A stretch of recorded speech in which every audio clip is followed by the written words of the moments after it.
Hi, friends. Susan Blackwell from the Spark File here to let you know that the doors are open for the Spark File Illume, a 9-month group creativity coaching mastermind that invites you to be the Chief Creative Officer and Chief Marketing Officer of your creativity. But what does that mean?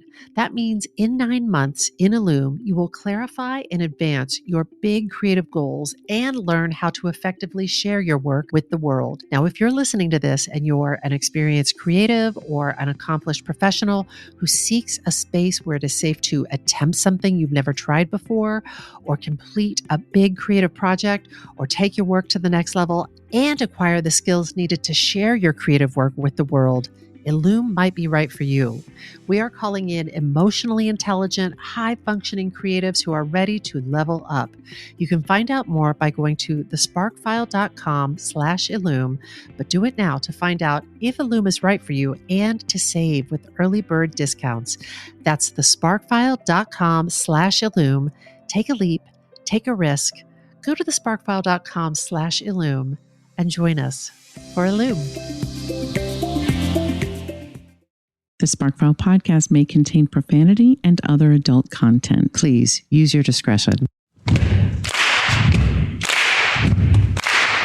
When I bump into something that inspires me, I dump it in my spark file. Could be something that I want to make or how I want to be. I pump it in my spark file. I jump into my spark file. Let's open up the spark file. Welcome to the Spark File, where we believe that everyone is creative, but smart creative people don't do it alone. I'm Laura Camion. And I'm Susan Blackwell. If you're an OG listener, welcome back, Sparkler. If you're joining us for the first time, know that all are welcome here. Indeed. Whether you've put your creativity on pause during this time or you've clung to it like a lifeline, welcome. Welcome. But you may be asking yourself, what exactly is a Spark File? Where do I get one? What do I file in it? These are such good questions, and we do have answers. A Spark File is a place where you consistently collect all your inspirations and fascinations. And here's the deal. We are makers who make all kinds of things. If you're like us and you're making stuff all the time or want to be making stuff all the time, you know the wellspring of inspiration can run a little dry, especially now. But don't despair, sparklers. We are on the lookout for fresh ideas, images, and inspiration that spark our creativity and pique our curiosity. Things that inspire us to get up off of our asses and make things like this podcast. Or a cross-country quest in search of a 250-year-old mystery. Oh, I smell treasure. Or a space where we can face our fear, be uncomfortable, and learn more, and maybe help others to heal. Yes. Every episode, we're going to reach into the Spark File and exchange some sparks. And from time to time, we're going to talk to some folks who spark us too. And if you're not careful, you just might grow and change. So without further ado, let's open up the Spark File. I don't know.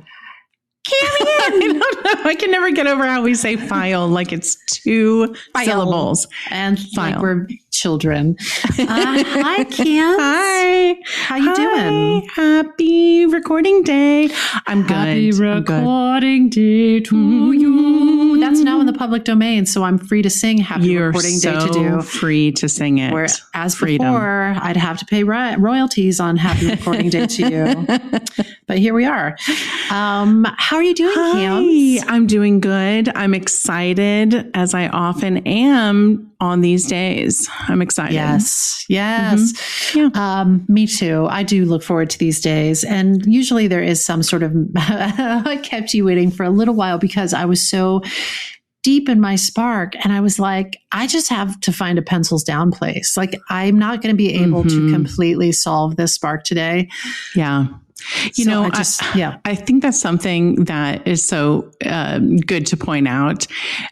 we're so aware when we do these sparks, I think, that we're on all of them. We're really just like tip of the iceberg, Tip of the iceberg. We're like investigating the surface level stuff that like hit us in the face and maybe going like a layer deeper. And then we're like, oh, and we got to go. And pencils down.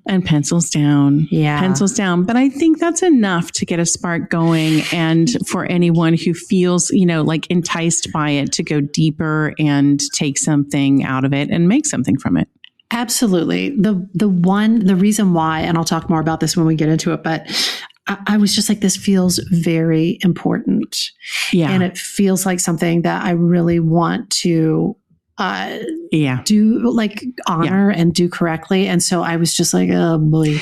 Those are the hardest. Those are the hardest because it doesn't feel good. And I think we both have some of those things in our spark file that we're like, oh, in order to do this one, I feel like I would need to dedicate the entire episode to me, or multiple episodes. Like it's own. We'll have some like spin-off podcast based on. Yeah. It's not a bad idea. That is not a bad idea. Actually, it could happen. Is there anything I want to tell you? I'm super excited about some of the things that we are cooking up and preparing in terms of I just feel like there's so much goodness on the horizon. There's so much goodness on the horizon, lots of things to announce and share with everyone in due time. But I think mostly it's worth noting, like, progress during a pandemic feels like clawing and scratching your way to the finish line, and I feel proud of us for continuing to do that. And I know there's a lot of people out there who are maybe having a good day and feeling like they're making progress during this pandemic, and others who are like, I'm on a downswing right now and not feeling that. But it's really just one little step at a time. And being kind and patient. Yes. And also celebrating some of the, whatever you want to call them, some of the wins, some of the things that, do get done. I was moderating a panel of theater makers. I think there were people that were... There were some recognizable people on that little panel there, Suze. Yeah. It was a fancy panel. And one of the people on the panel was... Lynn Ahrens, who co-wrote Ragtime, and she's written a lot. Schoolhouse Rock. Oh, come on. This is a spark. I love this. And I gasped, and I wished we could abandon the whole rest of the panel and just dig down into this thing that she mentioned so briefly, which was, this is a little side spark tangent, but she was talking about how she was working as a secretary when she had been writing songs and that sort of thing. And she was contacted and asked if she wanted to write some songs for Schoolhouse Rock. And she would take her guitar to work. So she'd carry her guitar to work and she'd write on her lunch breaks. Oh my God. My God. Yeah. That's how some of those songs got made. I effing love Schoolhouse Rock. How about it? And she's remarkable because she's been in her writing collaboration with Stephen Flaherty for 37 years. 37 years. And that's incredible. It's like when you meet people who have been married happily in air quotes, because I know any long-term relationship of any variety has all sorts of ups and downs, but that they have been successfully collaborating, and they do seem to enjoy each other. But for that long, they would be good guests for Le Spark File. Ooh, I would so love to talk to them. That would be amazing. I bet they would come and talk to us. But back on the path of what we were discussing, I asked, as one of the questions, this whole panel was about collaboration, and I asked how this pandemic time has been for each of the people, because have they been able to, how has virtual collaboration been for them? And Lynn Ahrens said, I have hated this time. I haven't gotten anything done. And then she went on to say how she actually had gotten quiet and used this time to essentially write a book of essays.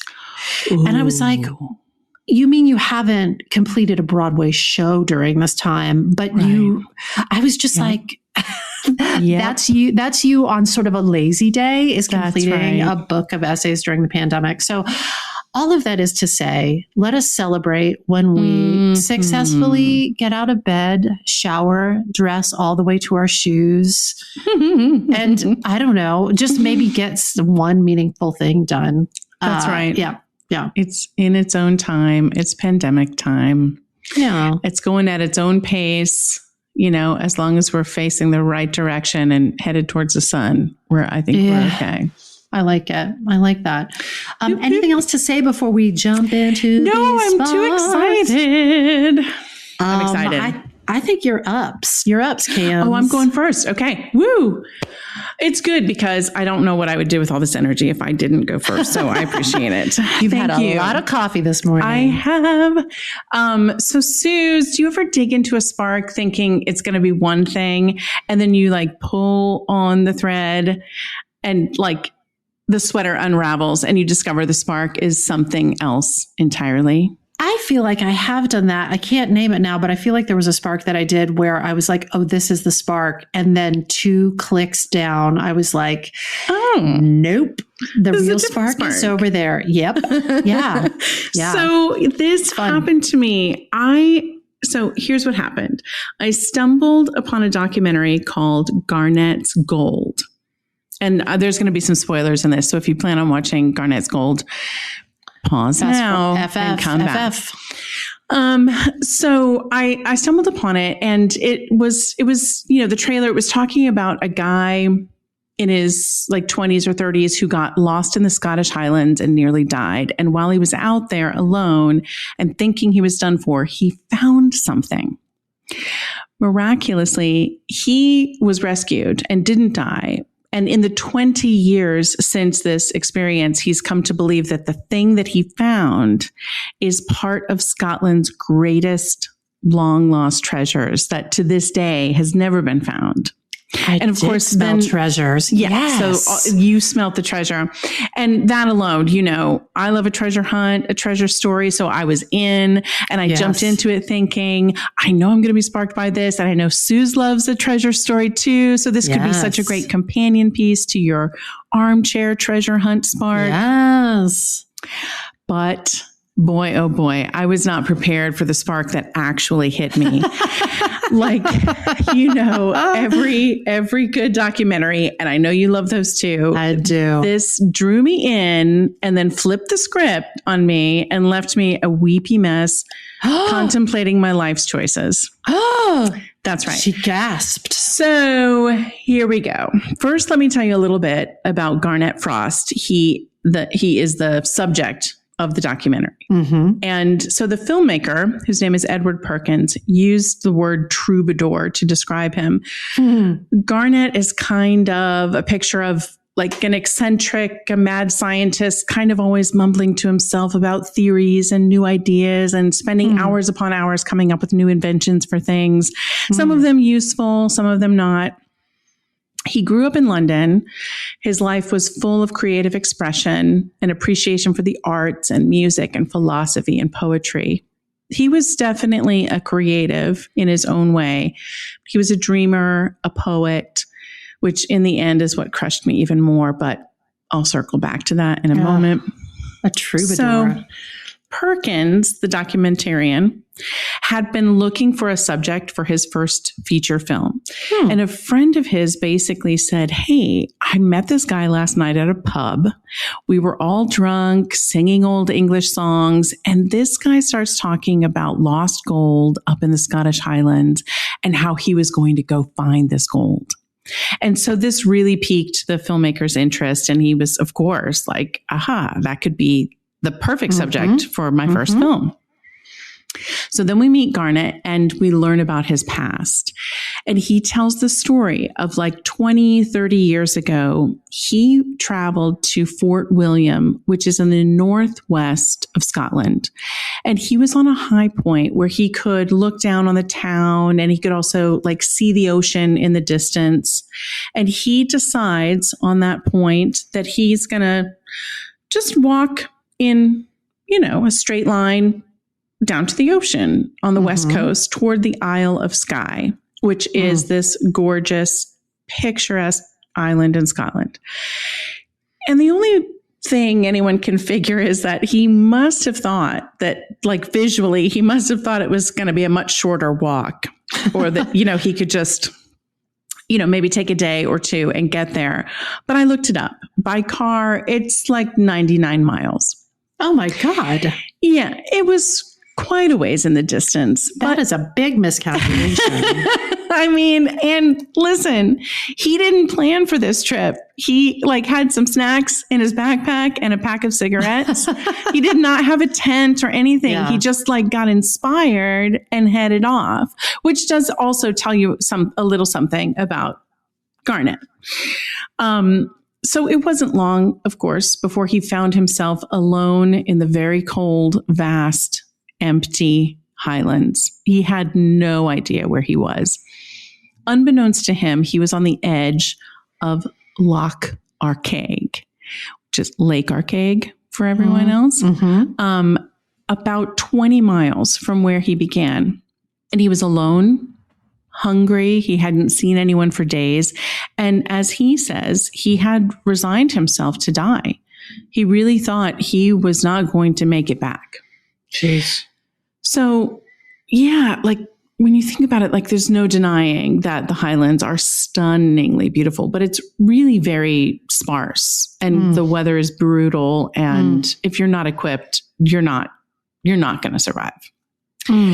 So somehow, miraculously and completely out of chance, a small fisherman's boat appeared on the water, and Garnet had found this wooden staff at the water's edge, and he tied his shirt around it and he waved down the boat, and that person picked him up and brought him back to safety.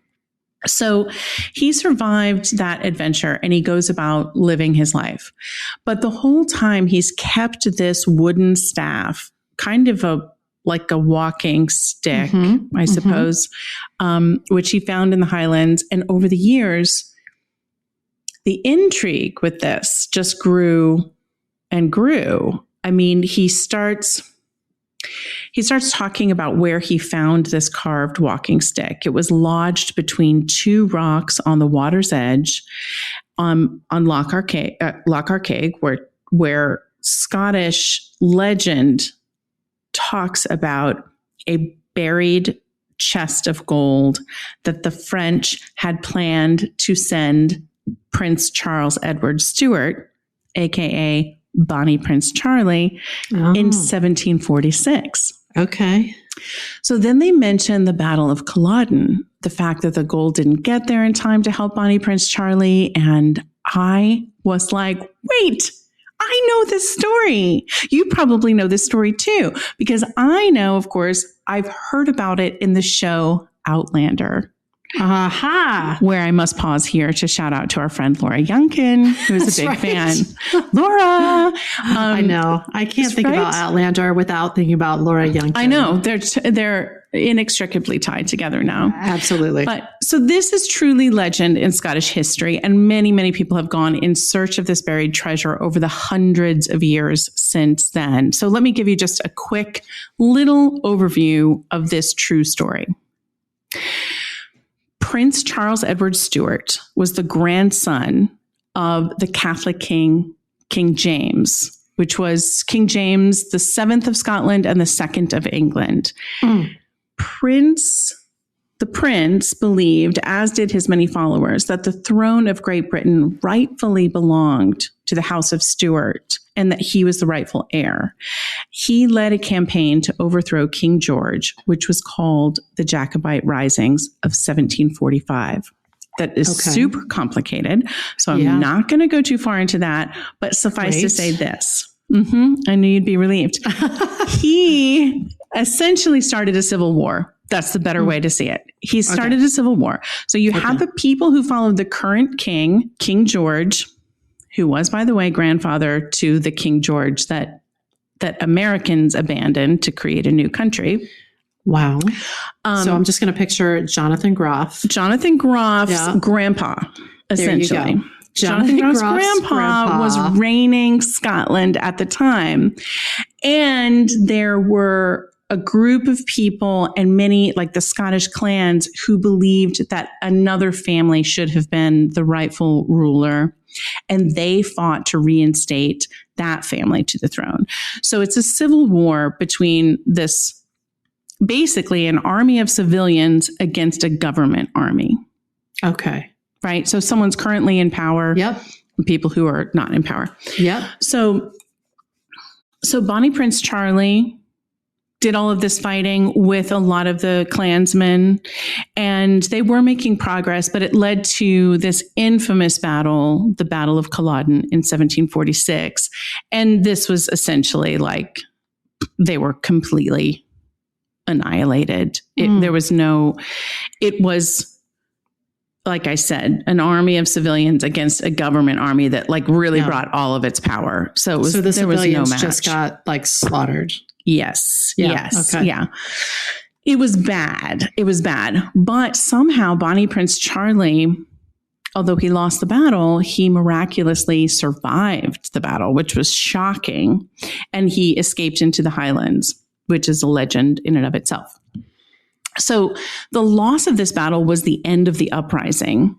King George won, and he essentially then dismantled the Highlanders' way of life. So everything that we think about Scotland in terms of clans and the clan system, he dismantled it because they were a threat. So there was a series of laws passed, like they weren't allowed to even wear their tartans. You know, they couldn't signify what clan they were a part of. So it changed the history of Scotland completely. Wow. So follow me here. I'm going to follow you. Just an interesting thing to note. Anytime a country has a civil war, meaning its people are fighting themselves, this is a great opportunity for adversaries and enemies of this country. Yes. So, you know, you're trying to run your country, your people are fighting among themselves. So you kind of got your hands full with your own stuff. Right. Sort of like what's happening. I mean, we haven't come to war yet, but sort of like the division that's happening in the United States, which weakens us as a country. That's exactly right. So when people say other countries are watching and thinking, here's an opportunity. That's right. This is an example of that. Or maybe even architecting the opportunity that they're watching. Or architecting it. Yes. That is correct. That's correct. And this moment in Scotland's history was no different. Other enemies decided to get in the game and throw some support to the groups that were infighting, right? So in this case, France did not like King George, who was in power. So they threw some money to Bonnie Prince Charlie, some ships, some money, some people to fight for him. So they backed his effort because they preferred to have him in charge. So in 1746, as the Jacobites were winning these battles, they were also running out of money, and the French promised to send more funds. And they did send more funds, but those funds in the form of a chest of gold, they did not arrive in time to help him, but they did arrive. They just arrived about 2 weeks after the Battle of Culloden. So they did not arrive in time to help Bonnie Prince Charlie. So first of all, if you live in Scotland, please forgive me for how I'm capturing your country's history. I apologize for that. I'm really watering it down here, but I'm certain that every Scot knows the history of Bonnie Prince Charlie. Many legends exist. Songs and works of art have been inspired by his uprising. In fact, Suze, if you watch Outlander, you might recognize the theme song as a variation on one of the songs that was written for Bonnie Prince Charlie. And you have to think, these are songs written nearly 300 years ago. Wow. And here we are today, and they still exist, which is, I think, incredible in and of its own right. But it is amazing. The song, speed Bonnie boat like a bird on the wing, onward the sailors cry, carry the lad that's born to be king over the sea to sky. And they mean sky, S-K-Y-E, of course, where Garnet was headed. Yeah. As I mentioned earlier. The Isle of Skye. The Isle of Skye. And this is where Bonnie Prince Charlie escaped after the battle. So this is where we get back to Garnet and his treasure hunt. Okay. So all of that is true. There is a chest of gold that people have been hunting for. And so you're sort of like, well, I mean, it could happen. It could be true, right? So this area where Garnet traversed 20, 30 years ago on foot and where he found this wooden staff, it is the very area that reports have it the French delivered a chest of gold. The treasure has never or had never been found. And over the years, the mystery around it has only grown. And Garnet, who did a bunch of research, began to wonder, was this possibly a marker for where the gold had been buried? He kept mulling this over for 20 some years since that. He mulled it over in his mind, like what the staff might be, why it was there. I mean, we're talking about a barren area where no one would be out and about like with a walking stick. It was, you know what I mean? It was a completely empty area. So, he started to dig into the research. Many books have been written and maps created. There's talk in all of these books of like stones and rocks and rivulets, like describing the place where this chest was buried. And all of that just reinforces in Garnet's mind that this staff may be or must be significant in some way. He really builds up in his mind. So as the movie progresses, you can see how swept up he's become in the idea of a quest, this quest to find this buried treasure. But our filmmaker begins to show us a bigger picture. One after the next, Garnet's friends are interviewed, his mother's interviewed, and they describe him as imaginative and creative, but that he's lost a little in his own world where nothing ever comes to a satisfying end for him. He has big dreams, but he doesn't ever complete his projects. You know what we would say about that, Cams? He can generate some sparks. He can maybe even fan them a little bit into a flame, but he doesn't ever get to full completion or sharing the light of the. That's right. And it's actually causing him a great deal of pain at this point. I feel like it causes such great anguish when you're out of balance. Yeah. So this is where we take a turn and my heart just begins to ache. I'm like, oh, this is not a story about buried treasure at all. This is a story about follow through, about fanning the flames. It is a story about doing and a story about living. And it got me, Suze. So our main character here, Garnet, is 58 years old, and he takes care of his mom. She must be, 80 at least. She's bedridden, and she talks about what she did in her life. And this was fascinating. She's asked the question of essentially 80 years. Give us the highlights. She recalls two things. One is that there was a boy who courted her when she was 19 years old, but she never succumbed, and she still thinks about him. Oh, God. And the other thing she said she did in her life is that in the 1970s, she wrote children's songs, and she's very proud that one of them is sung the world over by children. Those were the two things that she mentioned having done in her 80 years. She also talks about how in her mind, she's about 40 years old. She says, I look down at my hands and I think, oh, that's an old person's hand. Whose is that? Yes. Whose hand is that? Yeah. She says she's been dreaming a lot, and she dreams about running and dancing. This movie was so not about what I thought it was about. So now we have Garnet. He's contemplating going on this quest to find his treasure. And you can see him coming up with excuse after excuse after excuse of why he can't do it, why he shouldn't do it.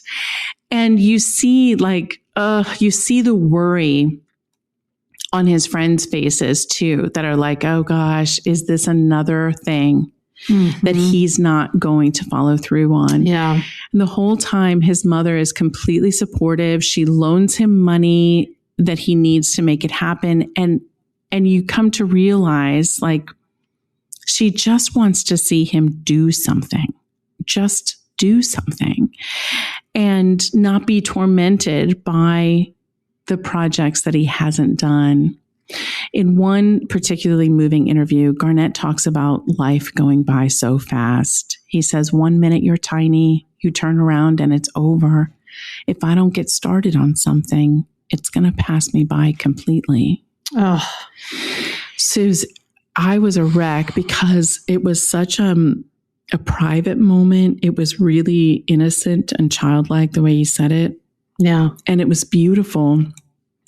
And you get the sense that it might be exasperating if you were someone who loved this man, if you were close to him or wanted something for him, because he just couldn't get himself past the dreaming of something into the doing of something. Yeah. Sidebar, this also reminded me of a woman that I knew when I first moved to New York years ago. She was our landlord in Astoria, Queens, Mrs. Salome. When I lived there, I was like 25, 26 years old, and she must have been in her 60s. But she took care of her brother who had some developmental and learning challenges, and he was adult brother, and she took care of her mother her entire life, who is still alive. Wow. And she would always, whenever she got a chance, she would, invite us in for a piece of pie or some pasta and gravy, whatever she had made. She was very, very much longing to tell her stories. And one story she told over and over again was a story about being asked on a date once when she was younger. And she talks about having gotten all ready to go. She remembers the dress she wore. She remembers how she did her hair. She remembers the jewelry she wore. And then her mother fell sick that day and she had to stay home. And that was it. That was her entire life. There was no other activity. There were no other dates, nothing. And God, it makes me feel like the things I've taken for granted. Yeah. Suze, somehow, I don't know. This is now in relation to like creativity and not Mrs. Salome, who I just feel like, God, I've been so lucky and have had so many privileges. You know what I mean? Like, it's not to be taken for granted. And it makes me feel like, am I using them? Am I doing everything I can with them? Yeah. But somehow, somewhere I was taught in terms of creativity, like if you want something to happen, you have to make it happen.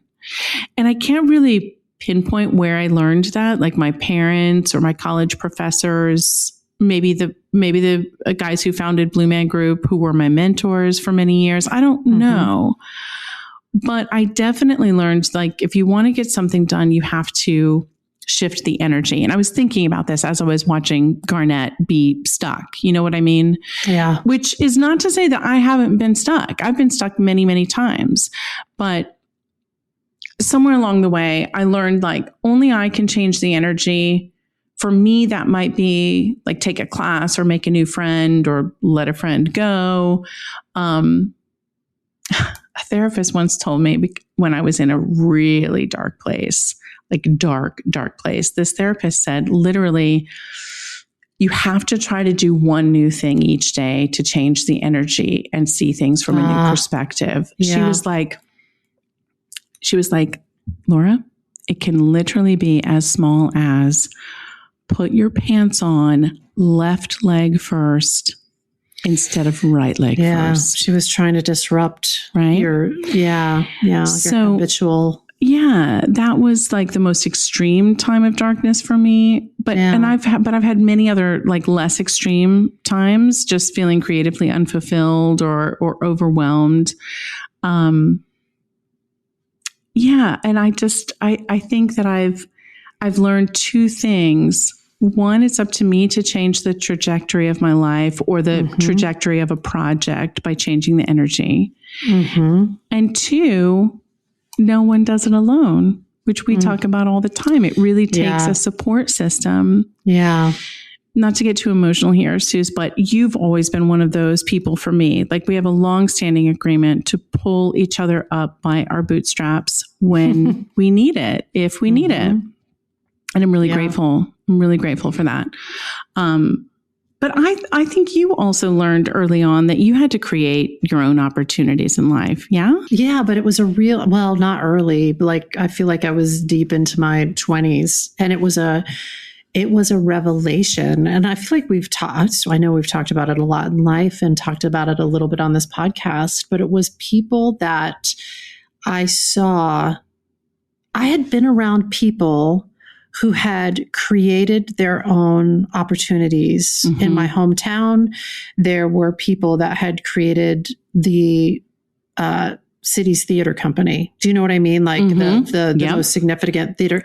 And I knew those people, but I didn't put it together like that they were undertaking sort of an entrepreneurial endeavor / creative endeavor.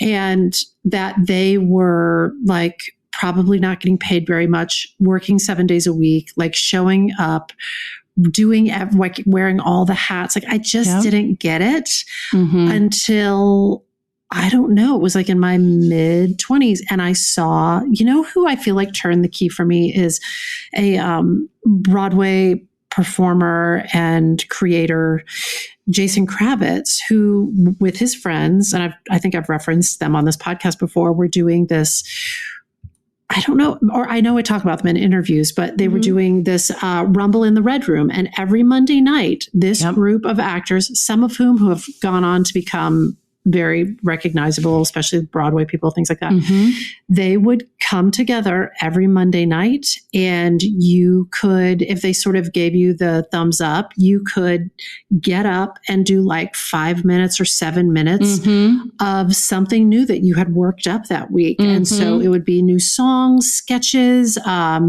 monologues. And so I did a show with Jason, an off-Broadway show, and he told me about this, and I was like, And then I like wangled my way in there and started getting up and doing stuff, and then started bringing other people like, Rebecca Finnegan, and eventually you and Jeff Bowen and Hunter Bell along for the ride. But it was like having a new toy to play with when I was like, oh, we don't have to wait for external opportunities. We can create our own opportunities, and among all the other benefits, they're couture. This is like bespoke. You get to decide what it is. That's right. It's not us being shoved into somebody else's, round hole. There's a moment there that I find interesting, because I also feel like I didn't grasp it until my 20s either, although I'm now recollecting like plenty of college professors told me that may be the reality. But then it became more real once in New York and seeing other people do it. But the difference, when I think of Garnet, I think of like so many, just what is that moment that takes you from, I've been dreaming about this thing, I've been wanting this thing, and now I'm actually going to take one step forward to doing it, and then another step into making it a reality. And for Garnet, he had spent a year never finding that impetus, like never finding that one thing that would then launch him into the next phase of doing and making it happen. Luckily, he had a support system that was, frankly, in this moment, so ready for him to do something. His mom and his friends. And then he had this new opportunity with this filmmaker who wanted to film his quest. I actually think the filmmaker compelled this next step, And so the good news is Garnet did it. He really did it. He made his way back to the place where he had found the wooden staff, the place where he was lost and almost died. Of course, going back there, he's confronted with the memories of how he had laid himself down, resigned to die. And now here he is with a new sense of life and a new sense of pride that he followed through with his intent. Of course, the gold wasn't there. That would have been amazing if it was. That would have been so amazing. But his mom sums it up. Gold isn't just a treasure box with an X on it. It's the experiences you had, your friendships, your relationships, right? Your relationship to the past, understanding your relationship to the universe, the cosmos, really. She says that is the gold dust. And ultimately, Garnet contemplated the way he had lived his life. And he even poked a bit of fun at himself by writing a poem about it. The poem is called Nearly, and I'd like to read it for you now. Nearly, by Garnet Frost. Of all the things I've nearly done, I nearly met the Aga Khan. I nearly buzzed the southern piers with Avis in his death machine. I nearly traversed across the desert on a camel with the Bedouin. I nearly painted golden towers. I nearly practiced the guitar for hours. I nearly saw the purpose of a suffering soul. I nearly stormed the pitch and scored a goal. I nearly entered my account on time. I nearly was an honest man. But all the things I've nearly done, when all that's nearly done is through, what's done, what isn't, when the bell has rung, and there is nothing left to nearly do. If I can't grasp a late degree, I'll ever say it was for lack of loving thee. So let my heart be open and my way be true, and let me put aside the things I've nearly done and bring me daily closer to the things that I do. Yes. Yes, Garnet's gold. I cried when I heard that, and I was like, oh God, I want to, just to get it out of me, I want to like write a list of things that I nearly have done, just to get it up and out. But I was thinking about how in many of our workshops, the topic of worry, like what if I do this thing? Like, what are the consequences of me creating the thing that I want to create? That comes up for a lot of people, like what others might think. What if it hurts someone? It feels scary. It's painful. And sometimes that pain can keep us from moving forward with a creative project. But we often talk about this when the pain of not doing it, or the pain of potentially looking back and saying, I nearly did that, becomes so great that it's too uncomfortable to carry any longer. That is the time when it's time to let it go. The realities of making the thing, doing the thing, are not going to be as painful as the thought of not having done it at all. Yeah. Oh, and when I think about the creative projects I've been so excited about that for one reason or another I got distracted from or moved away from.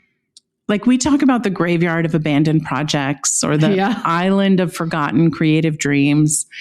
This documentary and the words of Garnet really, I felt the pain coming to the end of his life and feeling as though he hadn't done any of them except this last one. He may not have found the treasure chest of gold, but he found treasure all right. That feeling of completion, of follow through, of doing the project, making the thing, that inner satisfaction. Like there's really nothing else quite like it.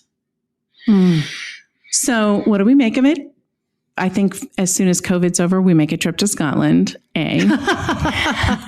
B, there's so much about Bonnie Prince Charlie and a woman named Flora MacDonald, who is like a hero in and of herself, who disguised herself as a maid and smuggled him to the Isle of Skye.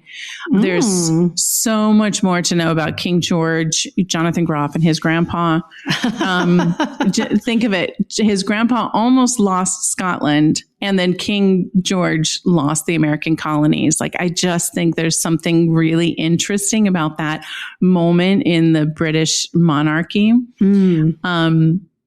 Yeah. And then I think really most of all, what we make of it is we just make things. We continue to make things, the things tucked in the drawers, the ideas in our Spark file. Like, let's do the things.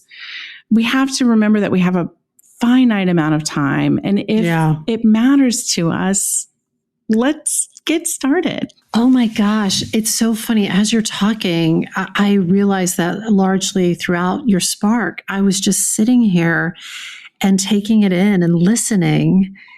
And there's so many, in addition to what you just said, I feel like there's so many twinkly sparks in there. So many. Your story about your neighbor. Oh, Mrs. Salome. So was she married? Did she end up getting married? No, not ever so she married. Was Ms. or Miss? She literally nearly went on one date. Oh my God. Okay. And that is the extent of her romantic life. God, it sounds like a Kurt Vonnegut story or a Laura Camion story or a somebody story or a Tennessee Williams story. It's sort of that it does have a little Tennessee Williams flavor to it, doesn't it? It That's does. sort of like I had a pretty dress once kind of thing. That's exactly right. I've said recently, I've not been driven by an ambition for sort of professional success, maybe to my own detriment, but I have been driven by an ambition for adventure. And when I say adventure, I don't mean like jumping out of airplanes. What I mean is the gold dust that Garnet Frost's mother is talking about, the life experiences and that, and creative experiences and that sort of adventure. Yeah. So that can take many forms. It can be this podcast. It can be, the list goes on and on, but it's, to your earlier point, it really is when one is out of balance with, you might be a person who can generate sparks. You might be a person who can fan them into flames and make them. You might be a person who's really good about sharing the light about those things even before the thing gets made. But when you're out of balance with that spark cycle of creativity, it can be anguishing in a life. And I think you're right. The antidote maybe starts as simply as your therapist said it did, which is like finding out a way, just finding small ways to take a different walk on your path to and from work. And just like disrupt yourself. Disrupting and the new. And and if you're attached to a story about why you're not doing something. And maybe take a closer look at that story and say, am I more attached to this story than I am to the idea of getting this thing done? You know? And for me, I think about like, there's a couple projects. There's a few things that I've, fleetingly been like, oh, that would be fun. And because we have to make choices, but I have to ask myself, like, at the end of the day, will I be okay if this thing is on the list of things I nearly did? Or do I want it and need it to be on the list of things I actually did? And there'll be things on both lists. You know what I mean? Like there's not like, there isn't going to be a full list of things you nearly did, but are you okay with those being the things that didn't get done? Oh my gosh. I have so many sparks pinging around my brain right now. And some of them I cannot tell you because they're future sparks, but it's, I think about coaching clients that we have worked with or passed on working with because they are really, really deeply connected to this sort of story that keeps them safe about not crossing the finish line and about not, and it's, I don't know, I guess at the end of the day, we only can be responsible for our own lives. And I know that I am a person who wants to rock the whole spark cycle. Like I want it. Absolutely. Yeah. And also I think, I'm just thinking about Mrs. Salome also and thinking about being someone who has at my disposal the ability to get a number of things done. Not everyone has that. Or that's right. People have different challenges in front of them. That's right. You know what I mean? So they might be like, well, easy for you to say, Laura. Yep. But we have just different challenges between ourselves and the finish line. And I recognize that. And I think sometimes that makes me feel even more guilty on bad days, but motivated on good days to be like, you got no excuses, kid. Get up, get going, get doing it. And I try to like remain thankful in those moments that I have those opportunities. But I think it is about seeing the opportunities you do have in front of you and figuring out how to tackle the challenges that are unique to your situation.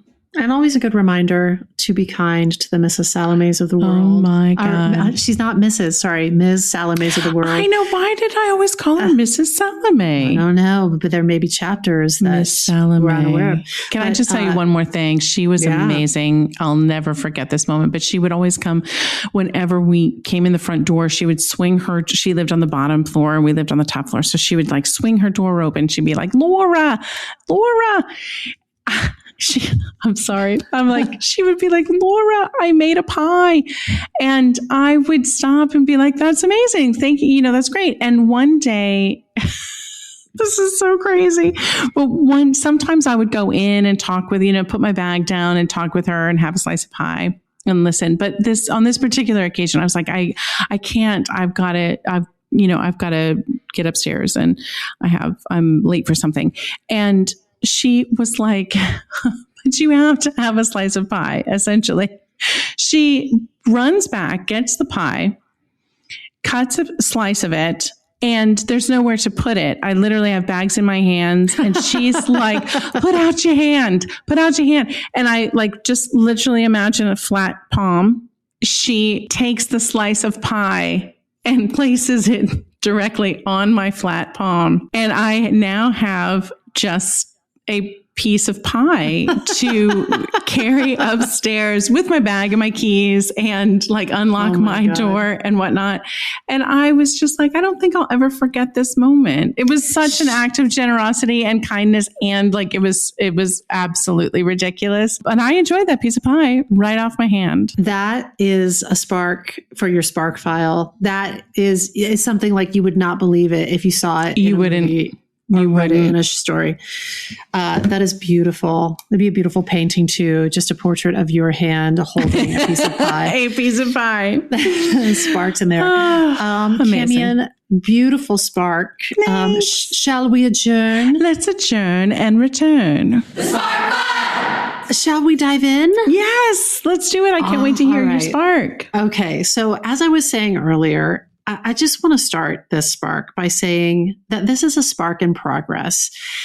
And it feels a bit vulnerable to record it and put it out there because it pins it in time. Mm-hmm. And I know that as I continue to work on it, it will continue to evolve and grow and change as I learn more and I understand more. So the stakes feel high because it feels important, but I'm going to do my best and I'm going to grant myself grace to learn more and evolve as time passes. And I invite all of you people to do the same. Yeah. I think that's all we can do, Suze. It really is in this moment. Yeah. It's, but it is, it feels, I was talking with somebody who I'll refer to it later in my spark. And we were talking about this very thing, how it is vulnerable because this captures a moment in time on this day in November 2020. A very particular moment. Very particular moment in time. And it's going to evolve, like starting immediately after I record this. So interesting. Anyway, let me back up. A few years ago, we bought this house in upstate New York. When I say we, I mean my husband, Nathan, and I, not Laura and I. So Nathan and I bought this house in upstate New York. And we, after decades of living in the city, we moved out of the city because I figured as long as I get to where I needed to be for work, or better still, if I could work virtually, I could live wherever I wanted. So we bought this house from the family that built the house. And it was really cool to learn about them, especially their father, the builder of our house. So you know this, Cams, but for people who don't, I don't know that I've ever talked about this on the podcast, but for the framework of the house, the builder used beams from one of the pavilions at the 64-65 World's Fair that was held in New York City. I love this story so much. Yes, I love it. Yeah. So if you've ever driven through Queens and you've seen the Unisphere, which is like a big silver sculpture of a globe of the earth, that is one of the vestiges from the 64-65 World's Fair that was in New York City. And I really love knowing that sort of history. I love looking at photos of that pavilion from that World's Fair, and then looking up at the exposed beams. And I'm looking at one now, looking at those beams and putting together that the infrastructure of that pavilion was transformed into the infrastructure of this building that I'm in. And it's so crazy to think about. It's the same material. It's so crazy. So I feel like this house was a spark, and the vision that the builder had was a spark that they brought to life. It's not cookie cutter. It's really unique. And I just love how that past, it lives in the beams of this house. Suze, can I just really quickly, I want to make sure I understand. So he worked at the World's Fair and he was part of a team that disassembled it, or how did he get those beams? We don't know exactly, but based on what we do know of this gentleman, here's my best guess. When they were taking apart and dismantling the World's Fair after its completion, I'm guessing that somebody, this is editorializing, but just based on what we know of him, I'm guessing that somebody said, hey, if you can come and get, and these beams are huge. Yeah. If you can come and take them away, you can have them. And he retrieved them, and they were stored for a couple decades in the barn that is at the base of the hill that we live on. We do know that the beams were there for about 20 years while he was like, I'm not sure what I'm going to do. Dreaming, plotting, scheming, and he ended up building his house, you know? Yes. So, I'm guessing that it was, I'm trying to remember if you were with me, Cams. It was probably about a year and a half ago. I visited a farm down the road from our house to buy some food. And I introduced myself to the farmer who lived there. And the farmer and his wife were asking about where I lived. And then they were telling me about the land that we currently live on and how it had once been a dairy farm. And he told us the name of the farmer who had worked the land, and they described how the cows would graze on the hill that we lived on. And it all made sense because, Cams, you know, because you've been here, you can see the relics of the farm. You can see the sort of crumbling stone walls that framed the boundaries of the land. You can see a metal fence gate like you'd see on a farm, and there's no longer a fence attached to it. The fence has fallen away, but the metal gate still remains. And there's even a little old cow shed that's still standing down in the field, if you recall. Cool. Yeah. And again, I like looking around and thinking about the farmer or even the cow who might have stood where I'm currently standing, and what they saw and what has changed and what has remained the same over time, more or less. So cut to me listening to a podcast that I like very much called On Being, which is a podcast that's out of the St. Paul, Minneapolis area, hosted by a woman named Krista Tippett. On Being is a spark that Celia Keenan-Bolger shared with me. Thank you, Celia Keenan-Bolger. Great spark. Celia. Great podcast. In fact, this podcast is so great that in 2014, Barack Obama awarded the National Humanities Medal to its host, Krista Tippett, for, and I quote, thoughtfully delving into the mysteries of human existence, Barack Obama went on to say, Ms. Tippett avoids easy answers, embracing complexity and inviting people of every background to join her conversation about faith, ethics, and moral wisdom. And all of that is to say, On Being is a hella good podcast. When you're receiving the National Humanities Medal for your work, including a podcast, that's some good podcasting. So I'm listening to On Being, and at the end of each episode, Krista Tippett says something that catches my ear, and that is the following sentence. The On Being Project is located on Dakota land.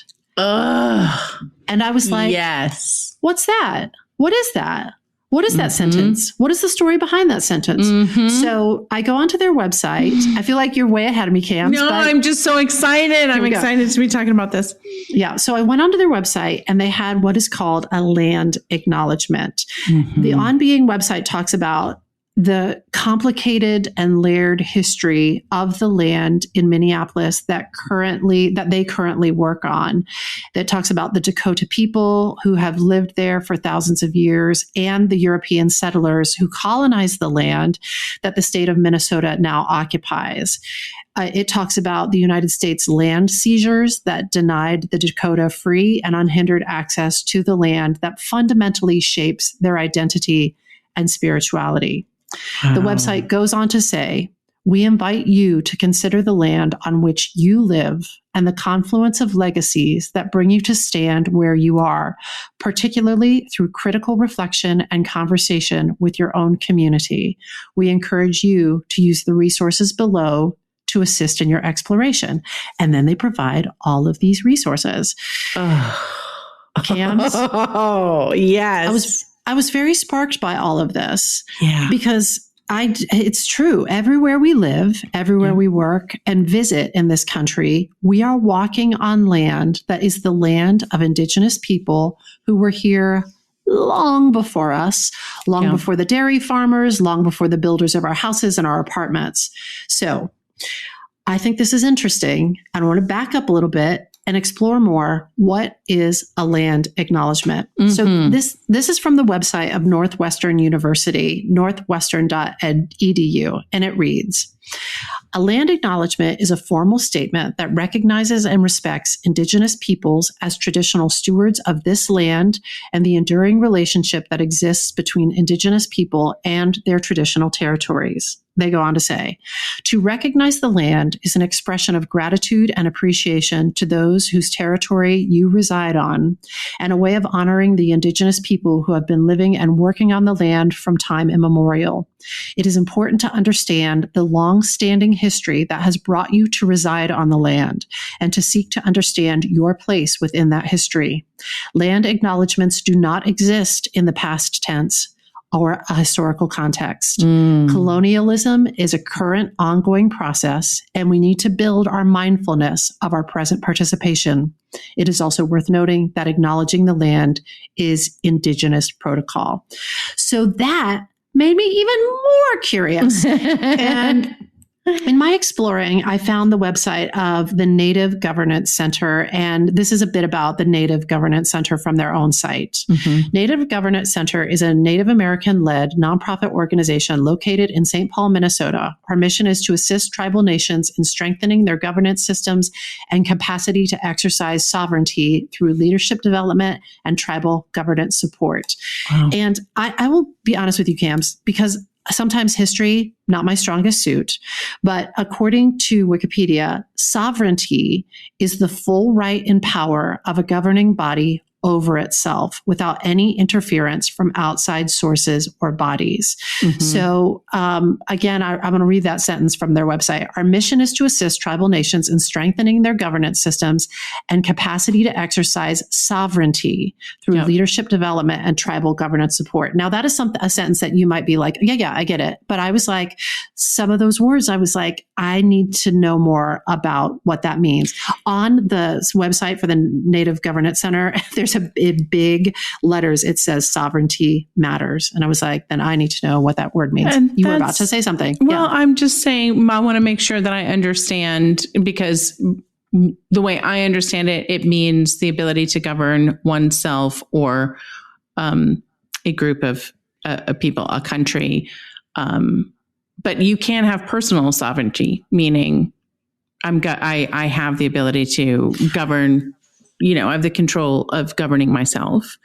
Yes. But also in this case, a group that is not to be governed by an outside force, but to govern themselves. Correct? Right. So if you're an indigenous nation, that you have sovereignty, exactly. Okay. So if you're interested in this, their website has so many resources, including a page on creating an Indigenous land acknowledgement statement. So I just want to share this with you, Camian. And again, all of this is straight from their website. And they are not the only resource on this. There are some others that I'll share before we end today that I feel like it's important to really dig, if you're interested in this, really dig in and hear from a lot of different voices, because this is not cookie cutter work. This is not sort of let me find a good template for a land acknowledgement statement. And I'll just sort of you know what I mean? This requires some real thought and some real work and some real reflection. So when you say that, can I ask, do you mean in terms of people are still right now on the front edge of sorting out all of the appropriateness or the way in which we should go about it? Is that what you mean when you say? Because colonization is happening currently. This is not, and we'll get into this. This is not past tense. Yeah. This is not historical. This is not something that happened 500 years ago or 300 years ago. This is right now. And just beginning to scratch the surface of this work, some of the things that I was previously unaware of have been revealed to me, and it's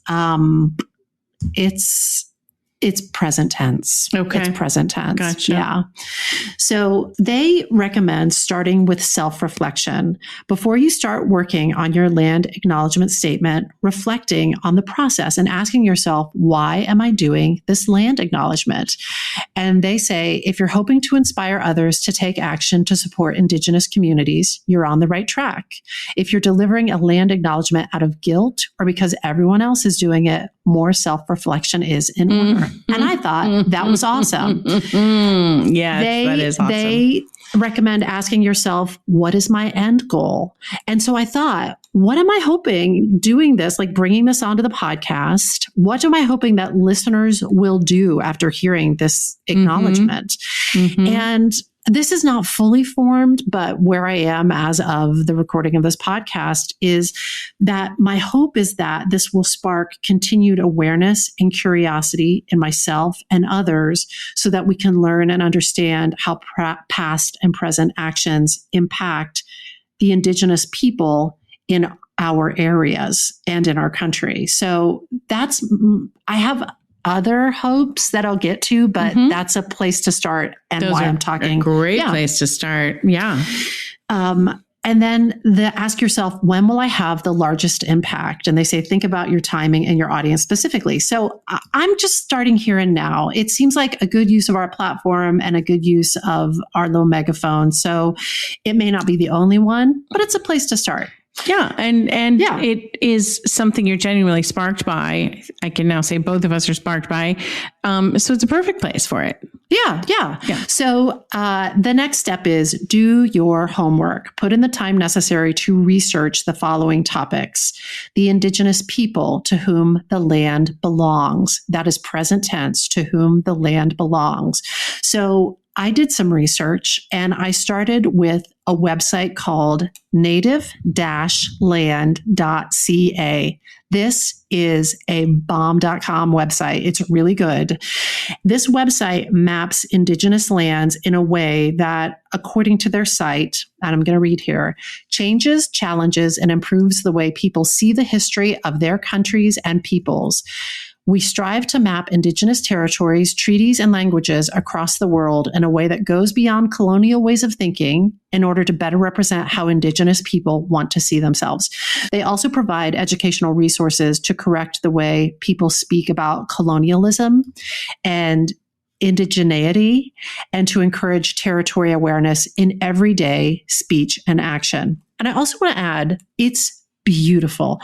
The people behind this website have done, it's educational, it's informative, and it's also so Artful. pretty. Yeah. It's really, really beautiful.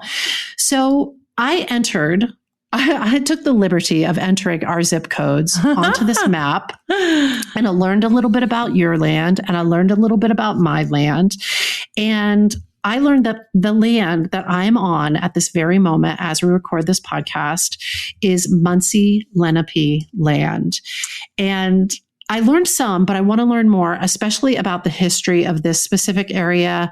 I couldn't find any treaties related to this area, but I think that there's more, obviously, I'm stating the obvious, but there's so much more history to learn about the indigenous people that are related to this area. So, for their site, Native, I'm telling you, Camian, this Spark could be its own standalone podcast. I'm serious, because you start digging into it, and the history piece of it, the people piece of it, the past, present, and future of it all. Like, it is, it shoots off in so many different directions that it's a ton of sparks. I hope someone creates that podcast. That would be incredible.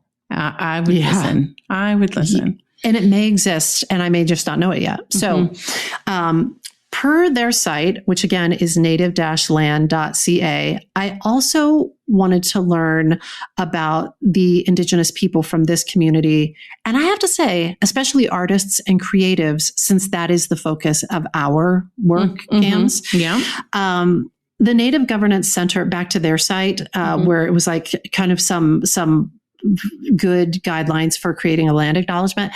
They also note that correct pronunciation of the names of tribes and places and individuals that you're including in your land acknowledgement is important, which of course makes sense. But I will just want to acknowledge, it's scary sometimes to pronounce words and names that you're unfamiliar with. Yeah. But this is a chance to get familiar with them out of respect for the places and the people that you're acknowledging. But I, just as a person who does a lot of like hosting and moderating where I have to introduce people, I get intimidated by just across the board, names, unfamiliar words, things like that. But it's sort of like, it's a chance to dig in and learn more and, wrap your mouth around it. Yeah. So the site goes on to say, when crafting a land acknowledgement, of course, you want to use appropriate language. And specifically, you don't want to sugarcoat the past. Use terms, this is straight from their website, use terms like genocide, ethnic cleansing, stolen land, and forced removal to reflect actions taken by colonizers, which I was like, yeah, lean in. And when you really start looking at the history, those are appropriate words. So they'll go on to say, use past, present, and future tenses. Indigenous people are still here and they're thriving. Don't treat them as a relic of the past. That's important. Yeah. Because I think sometimes we think, and then the Europeans came and they settled America and then, wiped out entire tribes. But in actuality, there are surviving tribes who are thriving now. Yes. Land acknowledgements shouldn't be grim. Another great site that I read said they shouldn't sound like a prayer, which, like not this like solemn sort of thing. They should function as living celebrations of Indigenous communities. Ask yourself, how am I leaving Indigenous people in a stronger, more empowered place because of this land acknowledgement? I thought that was key. Yeah. How am I leaving Indigenous people in a stronger, more empowered place because of this land acknowledgement? And it said, focus on the positivity of who Indigenous people are today. And Wow. again, to my earlier point, one of their guidelines stated there are many types of land acknowledgements. Don't expect to find a specific formula or template. Land acknowledgements that come from Indigenous people versus non-Indigenous people look different too. So it's not like you can just be like, oh, I'll do my land acknowledgement and I'll go online and I'll just be like, nah. You have to do some work. Yep. You have to do some investigation and you have to do some work. So speaking of doing work, next steps, of course, include taking action. Land acknowledgements alone are not enough. They are a starting point. And again, in the guidelines, they say, ask yourself, how do I plan to take action to support Indigenous communities? Some examples that they provide, ways to take action. Support Indigenous organizations by donating your time and or money. Support Indigenous-led grassroots change movements and campaigns. Encourage others to do so. We just went through an election. I mean, there are ways to support Indigenous candidates, for example. Yep. Commit this one where I was like, whoa, wow. Commit to returning land. And they provide guidelines for different ways that you can return land. Whoa. And I was like, wow, like what if I was like, are they talking to like really rich people or developers, big organizations or cities? But I also thought, what if this is a baller move. What if you you willed your land, upon your passing, you willed your land to an Indigenous organization from your area. Yep. That's amazing. That'd be a strong move. And then the website goes on. At the end of the day, remember, starting somewhere is better than not trying at all. They go on to say, we need to share in Indigenous people's discomfort. They've been uncomfortable for a long time. And they quote Dr. Kate Bean of Flandreau, Sante, Dakota, and Muskogee Creek, who says, we have to try. Starting out with good intentions and a good heart is what matters most. And so I was like, that's just saying that makes me want to cry. Mm-hmm. But I'm like, yes, Dr. Kate Bean, let's start out with good intentions and a good heart. That is what matters. So I've been digging, Cams, and I have been learning more. So on the website for the Muncie Delaware Nation, which is, if I'm tracking this correctly, the land that I'm sitting on right now is included in that Muncie Delaware Nation. Mm-hmm. There's a piece that is written and compiled by a historian named Mark Peters. And in it, I learned, and again, I'm not great at history and I'm not great at dates and I'm not great at numbers. So, I was holding on tight when you were talking about like the clans rising up and using those things.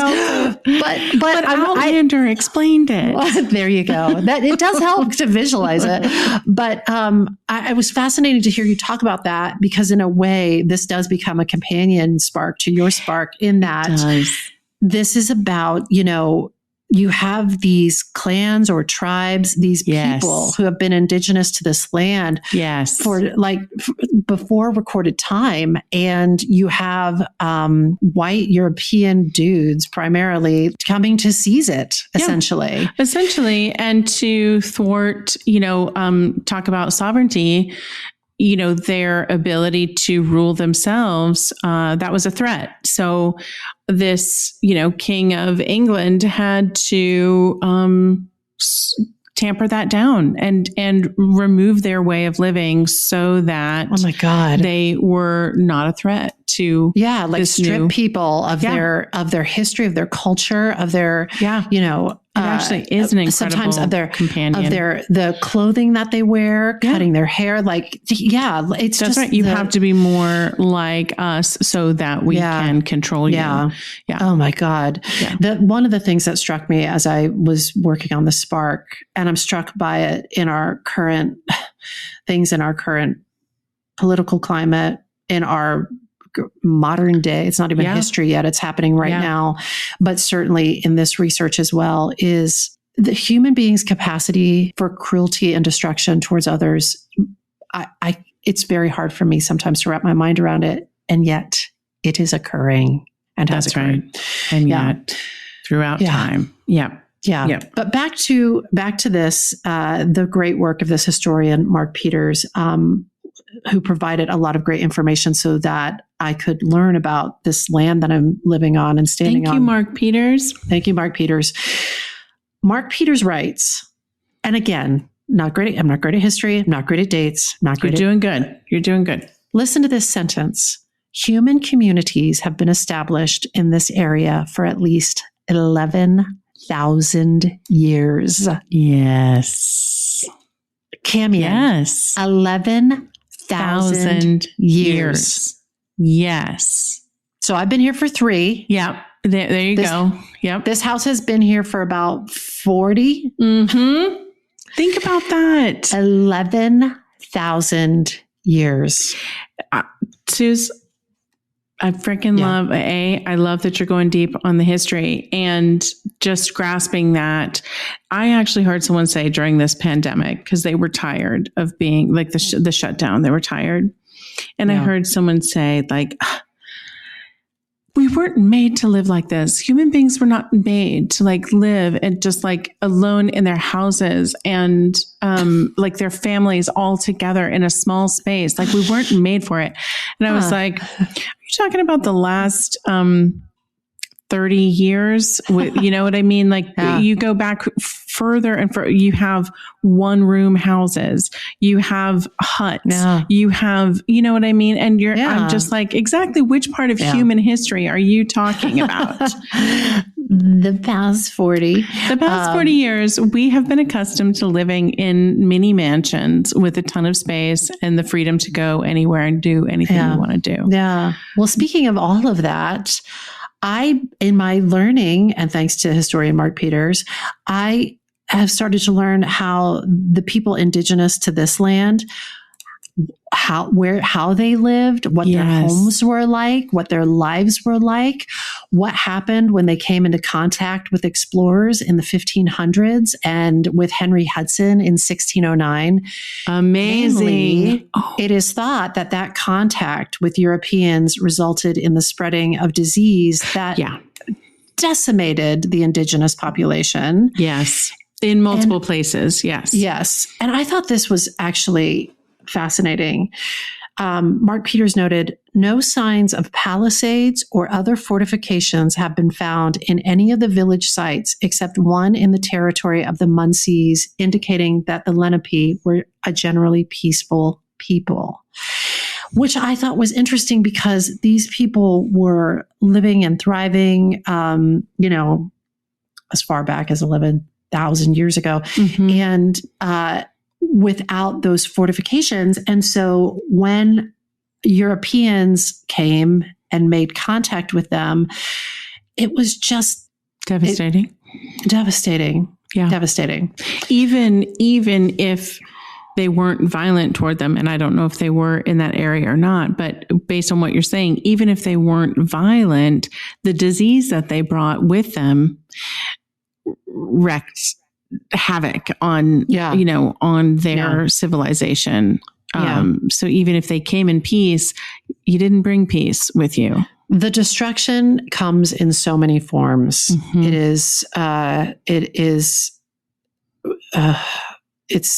It boggles the mind. Mm-hmm. It boggles my mind. Mark Peters went on to say, after the 1500s, more and more newcomers arrived and wanted to settle in the Munsee, Delaware homeland. Our people would eventually be forced out. What followed was 200 years of wandering from place to place amid war, strife, and starvation before our people would secure our current location in present-day Ontario. So just driven north and north and north. Today, their community is located on the northern shore of the Thames River, about 25 kilometers southwest of London, Ontario. The Munsee, Delaware Nation currently covers roughly 3 square kilometers. The nation has a registered population. This makes me of 547 people today, with 170 people living in the community. CAMS.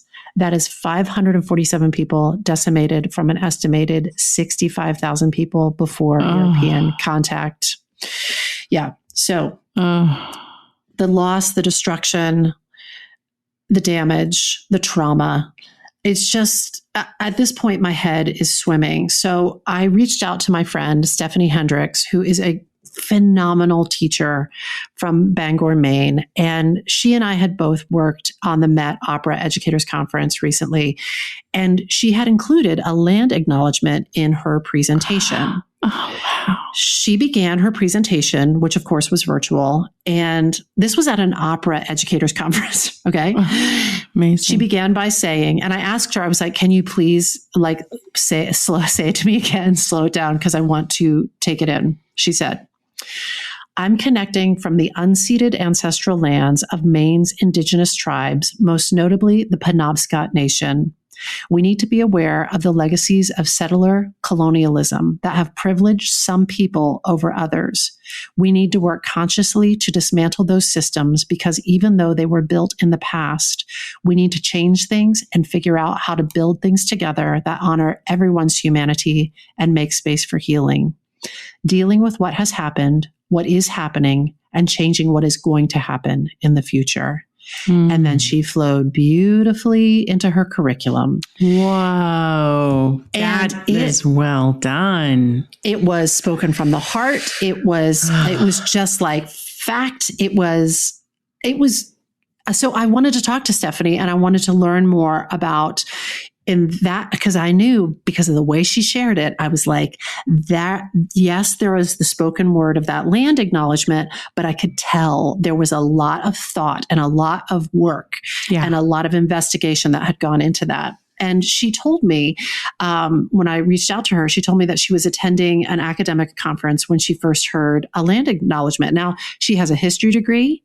She taught AP history. She had never heard one before. And the more academic conferences she was attending, the more she heard. So she started digging and learning. And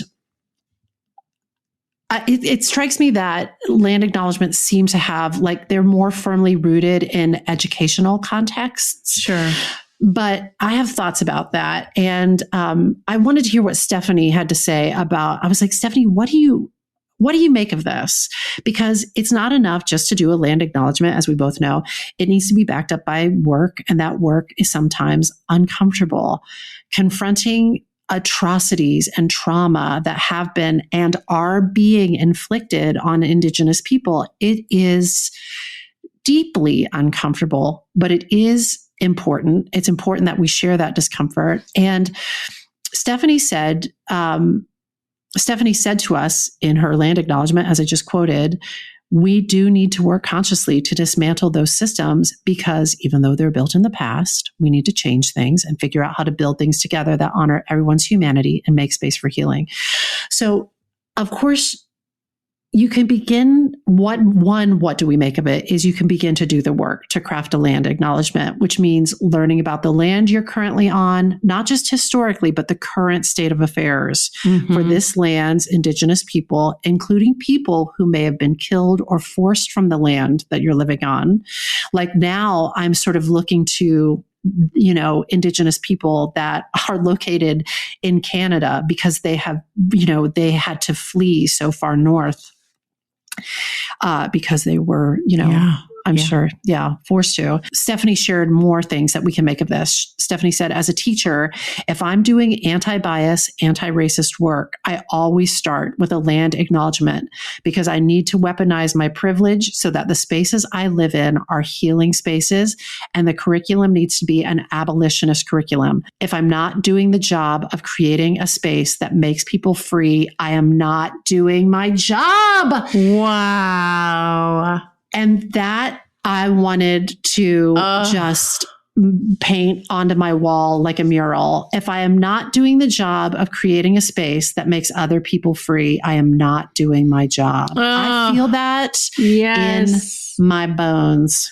Amen. Wow. Stephanie. Amen, Stephanie. Yeah. Thank you for that language, the clarity and mission and purpose of that language is incredible. Stephanie Hendricks is such a fucking good teacher. It is, she rocks my world.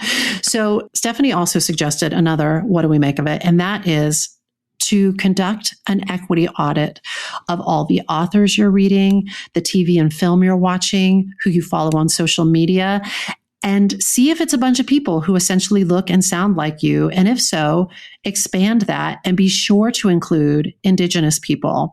So she started following Indigenous scholars and reading and teaching Native writers in her classrooms. And she began watching and teaching documentaries like First Light and Dear Georgina. Y'all, sparklers, if you are listening to this, get your Spark file out, and I want you to put this in there. Put this on your watch list. First Light and Dear Georgina are two powerful short form documentaries. And Dawnland is a full length documentary that you can currently watch for free on PBS during Native American Heritage Month, which, if you're listening to this podcast when it has been released, which is in November of 2020. It's right now. It's right now. Oh, Suze, how timely. And I'm so happy you're doing this work. But I want to tell you, like, this is not, some of this stuff is like, these docs are tough. You're going to learn some stuff about our shared history that is rough. Things that, I'm going to be honest with you, I did not know about. And it's, it's rough, but it's necessary. Hard. Yeah. It's hard. That's the hard work. That's just a piece of the hard work, actually. Back to what do we make of it? I'm also interested in learning more about Indigenous creatives and makers, both from this area, but from all of North America and, well, frankly, the world, who we can highlight on this podcast. Right. So if there's anybody, as we're talking about this, that you're like, they would be amazing. Another, what do we make of it? I think it would be powerful to normalize land acknowledgements to energize and advance this work. And to that end, I was moderating a panel, as I said, for theater makers yesterday, theater makers from far and wide. And in my introduction, I just said this. Welcome, theater makers. I'm Susan Blackwell, and I'm so pleased to be joining you today from Muncie Lenape land, which is also known as upstate New York. And I heard somebody on the panel, and I couldn't tell who it was because my eyes weren't looking at the screen. Yeah, I was looking at the camera, and I heard one of the panelists go, And I thought, maybe one of the people listening to this will hear that and have the same thought I had when I was listening to On Being, which might lead them to their own investigation of the land that they're living on and working on. Suze, that's incredible. Yes. But listen, before I get too excited and congratulating myself, I just want to acknowledge I have so much more work and learning to do. And as I said at the top, this is a work in progress, and I'm going to keep doing that work. But I would like to begin, oh my gosh, I'm getting emotional. I would like to begin today by including a land acknowledgement on our podcast from this episode forward. Yes. And here it goes. And it's just some language, but it's indicative of work that lives beneath that language. It goes like this.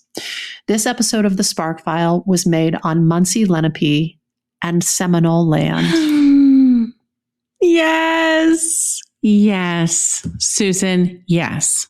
Ooh. Oh, I wish I could hug you. Oh my God. Yes. I'll tell you, Cams, the reason I think I feel emotional is because it's just like in doing this Spark, you really begin to come face to face with the, like I said earlier, human beings' inhumanity towards other human beings and all the ways that that has been made manifest. You know, when we say our definition of creativity is applied imagination that fights for the powers of good, there's been a lot of applied imagination in our shared history that does not fight for the powers of good. It is really, it is so dark. It is so violent. And, you know, as Meta Wagner mapped out in her 5 creative types, I am a sensitive soul, and taking it in is it's like watching a horror movie, but it's real. This shit is really happening and really happened. And it's a lot. And so I think a little bit of my emotion is just like, it's a lot, but you know what? I can take it. It's a lot in terms of our country. It's a lot in terms of the history of humanity. I mean, we very much want to believe that peace and love can overcome, but that is truly yet to be determined, because if you look throughout human history, it has been about power taken often violently from others. So, Roman Empire or the British Empire, or, on and on, Egyptians, it's throughout time. And it feels like we're at a moment where perhaps more people want to make sure that changes. And let us hope that is true, that we can make a lasting change in our country and perhaps globally that can. Yeah. And I just want to encourage, I'm saying this to myself, but I'm saying it to anybody who's listening. Like, if this is sparkish to you and you want to dig in, like, we are strong conduits. We can take it. We can do this work. And as Dr. Kate Bean said, we have to try. Starting out with good intentions and a good heart is what matters most. We have to try. We have to try. Should we put this little spark file to bed for today? We'll tuck ourselves in and sleep on all of that. Friends, listen, we hope that all of this put another bunch of sparks in your file. Listen, if there is a spark that you'd like us to explore, or if you've taken a spark and fanned it into a creative flame and you'd like to share it, we hope you'll email us at thesparkfile@gmail.com or submit it through our website, thesparkfile.com. We will even happily take your feedback, but the price of admission. First, you have to share a creative risk that you've taken recently. And please follow us on social media at The Spark File, and be sure to subscribe, rate, and 5-star review this podcast. It really does help other listeners to find us. So it's a great, free, easy way for you to support this podcast if you like it. Also, if you like this podcast, we do hope you'll share it with people you love. And if you didn't like it, it's okay. It's okay. It's all going to be okay. If something tickles your fancy and gets your creative juices flowing, we're writing you a forever permission slip to make that thing that's been knocking at your door. Make it. It's your turn to take a spark and turn it into a flame. You got to listen to Laura Camion. You got to take it and make it. Thanks, everybody. Bye, friends. Bye. When I bump into something that inspires me, I dump it in my spark file. Could be something that I want to make or how I want to be. I pump it in my spark file. I jump into my spark file. Let's open up the spark file. Hi, friends. Susan Blackwell from the Spark File here to let you know that the doors are open for the Spark File Illume, a 9-month group creativity coaching mastermind that invites you to be the chief creative officer and chief marketing officer of your creativity. But what does that mean? That means in 9 months in Illume, you will clarify and advance your big creative goals and learn how to effectively share your work with the world. Now, if you're listening to this and you're an experienced creative or an accomplished professional who seeks a space where it is safe to attempt something you've never tried before, or complete a big creative project, or take your work to the next level and acquire the skills needed to share your creative work with the world, Illume might be right for you. We are calling in emotionally intelligent, high-functioning creatives who are ready to level up. You can find out more by going to thesparkfile.com/Illume, but do it now to find out if Illume is right for you and to save with early bird discounts. That's thesparkfile.com/Illume. Take a leap, take a risk. Go to thesparkfile.com/Illume and join us for Illume.